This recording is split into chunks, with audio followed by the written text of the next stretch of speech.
I was trying to figure out what to title this true story, and I just kept on thinking, dirty girl. I know, that sounds so wrong, but that's what I was thinking. This story is called Dirty Girl. That's right.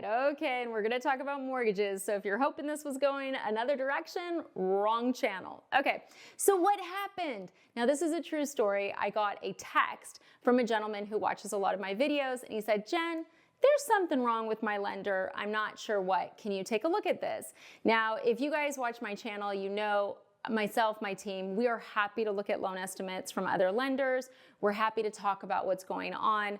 I know that buying a house is very scary. Also, no one teaches you any of this. So sometimes it's good to have a professional that will just look at it and be like, yeah, they're good, or no, this is sus. This is sus.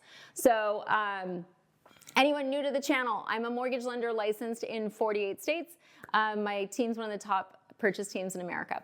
Okay, so what happened? You guys don't care about any of that, but otherwise people accuse me of being a real estate agent.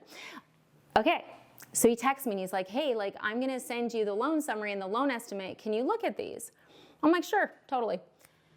So I look at it, and at first I'm like, oh my God, like, what is happening here? They're charging 5 discount points. Now, what a discount point is, it is something that's charged in order to do a lower rate.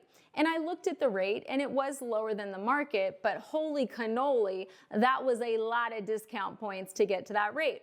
So then I look for, okay, where do I normally see stuff like this? It's generally if someone's getting a builder credit, which he is in this case. He's getting a large builder credit. It's the builder's preferred lender. It's very common that we see interest rates and discount points inflated when these scenarios happen. People assume, oh, it's their preferred lender, I'll get a good deal. They're making up that credit, guys. They're making up that credit. So that's the first thing that drew my eye. But then I looked deeper. And I was like, okay, you know, looking at the lender fees, I'm like, they have an underwriting and processing fee that's about $1,500. Okay, the loan summary has that. The loan estimate has that. Okay, and it was a locked loan estimate, guys.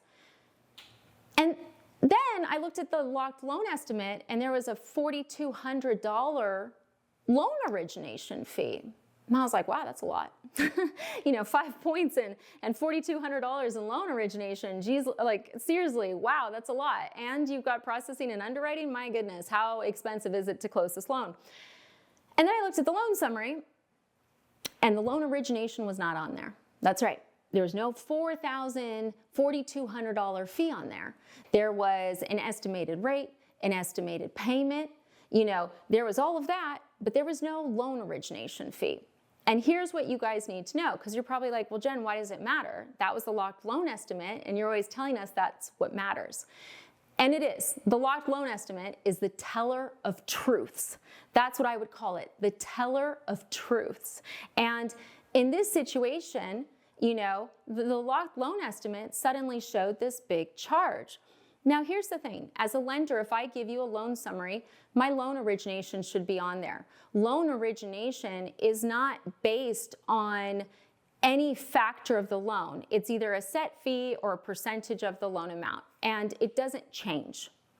Okay, there's lots of rules around this, especially like lender comp rules, guys. If you dig into it, it is serious. So there's no argument that the loan origination went from $0 to $4,200.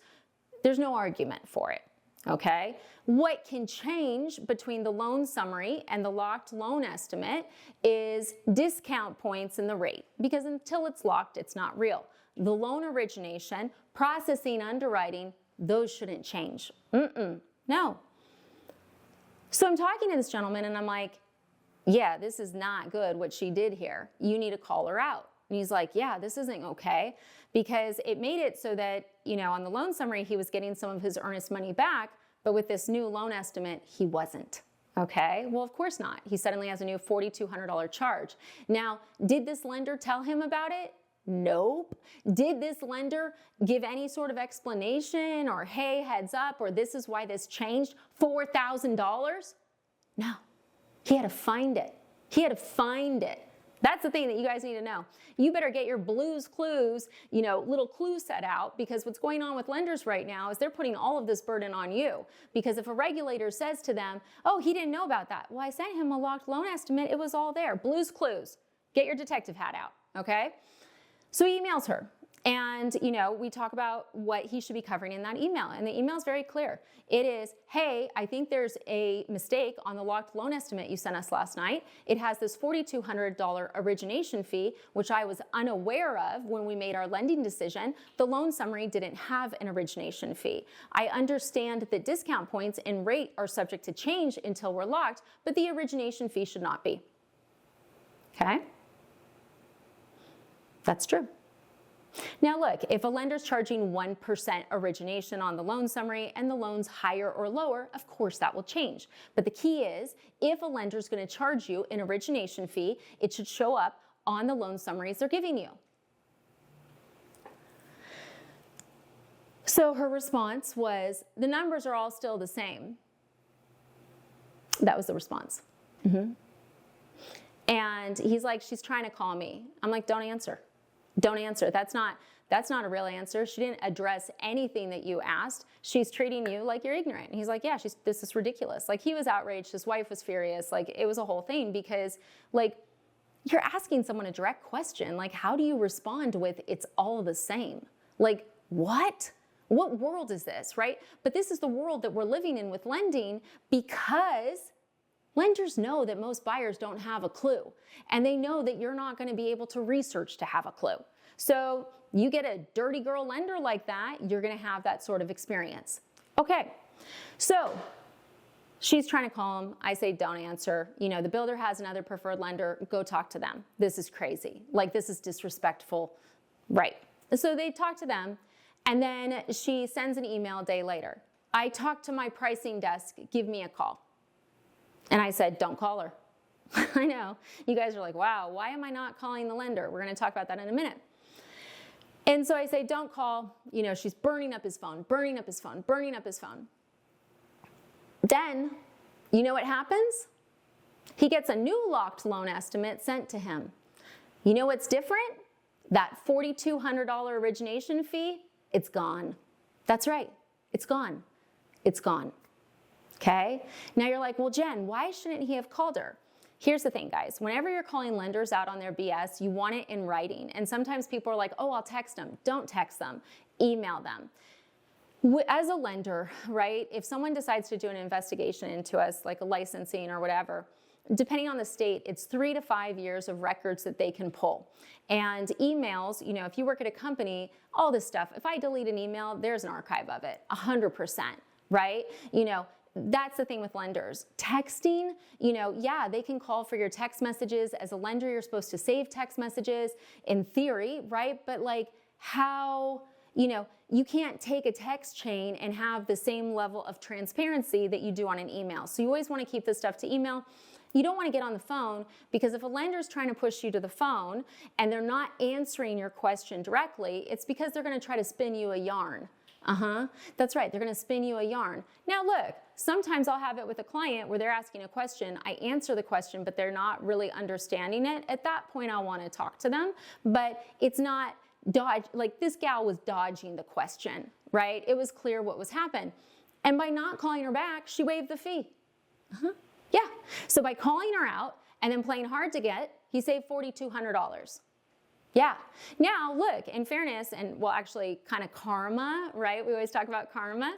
So he had talked to the other builder's preferred lender, and this gal changed it. And he's like, well, I'm glad she changed it, but my wife doesn't trust her and I don't either. And I'm like, I wouldn't either. Like, you're going to have to watch her like a hawk. And, with rates had actually gone down. So I said, look, call the other lender and see if he can beat what she's doing here, because I bet you he can. And, as of this moment, we're waiting to see which lender he chooses. But the simpleness of the story is this. If you guys feel a lender is doing something bad and you're not sure and you want someone to check it out, we don't charge for this, guys. And that's the thing. A lot of times people are like, well, what's your upside, Jen? Okay, I'm going to be honest. There's a couple. Number one, I want people to know more, because then these lenders that suck will leave the industry. It will make my life a lot easier if I don't have to compete with liars. It's that simple. Number two, when these guys go to refinance, they're probably going to call me because they know, well, A, I could have beat both those lenders, but they know that I'm not going to BS or play games. And number three, it's the right thing to do. That's the thing. If you specialize in something and you have information that can change someone's, account by a couple $1,000s, $4,000, whatever it is, and you're not giving out that information freely, that's a pretty sad life, right? Like, I was super excited for him because, it doesn't matter how rich you are, not having to give up money is a big deal. So look, I hope this video was helpful for you guys. You got to read the loan estimates. And if you're unsure how to read them, we have videos on them. I've got articles on them. Or if you're like, Jen, please just shoot me a text or get on the calendar. Alyssa and Sandy look at this stuff all the time. The reason the client ultimately isn't working with us, and this was on my suggestion, guys, is because the builder's giving this fat credit, and it's only if you use one of his two people. So the key is how to utilize that credit to the borrower's best ability. And the credit was so gigantic, it's nothing I can make up for. So look, we're here to support you guys. Watch out. There's a lot of bullshit going on, and being aware can save you a lot of money.